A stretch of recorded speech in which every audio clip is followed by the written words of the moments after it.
Dapat daw mo kuan lagi mo bisita mi dire sa kuan pa mi kay siyempre bata pa mi high school pa pag-graduate na high school lakaw na ko dire ang lugar. Mao ni number one priority na mo dire na dapat bisita jud mi dire ang lugar.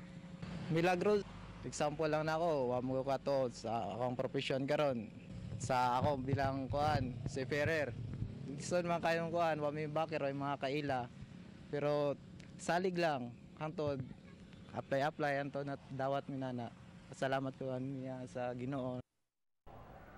Bisan ug usa na kasiman ang 22 anyos nga si Jameson Mosqueda, wa niya kalimti ang mobisita sa White Nazarene aron magpasalamat.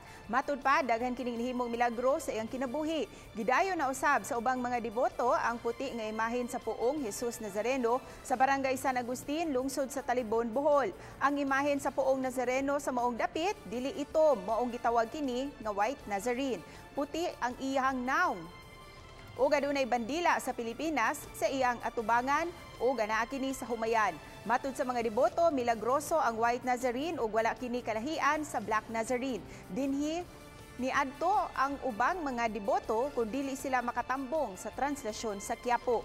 Kapinas sa tunga sa siglo nga nagbarog ang imahen sa Poong Nazareno sa maong dapit nga gipabarog sa visionary nga si Eustaquia Crescencio. Hinimo sa kahoy ang unang imahen ug puti na gayud ang naong niini apan sa kadugayan gipulihan kini og semento.